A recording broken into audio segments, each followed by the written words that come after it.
रहीम programme media talk के साथ मैं हूं जावेद मलिक। 31 अक्टूबर का सूरज तल्लू हो चुका है और मौलाना फजल रहमान का काफिला इस्लामाबाद से 100 किलोमीटर के तकरीबन फासले पर क़याम पजीर है।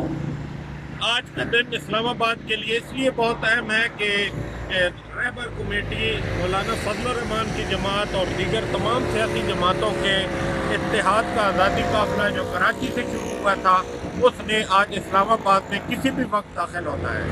अगरचे मौलाना फजल रहमान की जमात और मकामी इंतज़ामिया के दरमियान एक मुआहदा हो चुका है और उस मुआहदे के तहत पेशावर रोड के करीब एक इलाका उनके लिए मुख्तस कर दिया गया है, जिसकी कल हमने आपको तैयारियां भी दिखाई थी। वहाँ पंडाल सज रहा है, लेकिन देखना ये है कि आया मौलाना फजल रहमान का काफिला वहीं तक रुक जाता है या चूँकि वो एक बहुत बड़ा मुतालबा लेके आ रहे हैं और वो मुतालबा है वज़ीर आज़म के इस्तीफ़े का।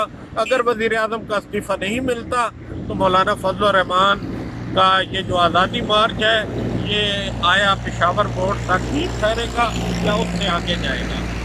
एक आज़ादी मार्च के हवाले से लोगों का ख्याल ये था कि मौलाना फजल रहमान आएंगे और पेशावर बोर्ड में एक जलसा करेंगे और जलसा करने के बाद वो यहाँ से शायद वापस चले जाएंगे, लेकिन ये गलतफहमी कल भी हमने इसकी पूरी तफसीलात बताई। ये गलतफहमी दूर हो गई है। मौलाना फजल रहमान के लोग पूरी तैयारी के साथ आ रहे हैं और उनकी तैयारी कम अज़ कम 2 हफ्तों की है। उसमें खाने पीने का सामान, रहायश का सामान और दीगर सारी जो ज़रूरियातें ज़िंदगी हैं वो अपने साथ लेके आ रहे हैं और कम अज़ कम 2 हफ्तों के क़याम की तैयारी करके आ रहे हैं। इस वक्त हम 26 नंबर चुंगी पे मौजूद हैं। ये वो जगह है जहाँ पेशावर से आने वाले काफ़िले, एबटाबाद से आने वाले काफ़िले, हज़ारा से आने वाले काफ़िले, हसन अब्दाल और दीगर अजला से आने वाले काफ़िले मुमकिन तौर पे जहाँ से पेशावर रोड पंडाल की तरफ मुंतकिल होंगे, क्योंकि यहाँ से तकरीबन 3 या 4 किलोमीटर का फासला है उस मखसूस जगह का जहाँ हुकूमत ने इजाज़त दी है। 26 नंबर चुंगी पे अभी आपको ट्रैफिक रवां दवां दिखाई दे रही होगी, लेकिन हम इस्लामाबाद से यहाँ तक आए हैं।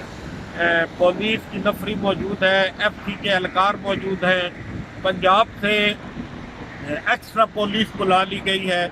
इसके अलावा रेंजर के दस्ते भी दिखाई दे रहे हैं और हुकूमत ने भी पूरी तैयारी कर ली है।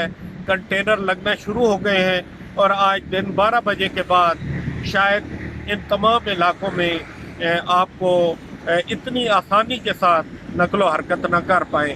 हम आपको लम्हा बलम्हा अपडेट रखेंगे।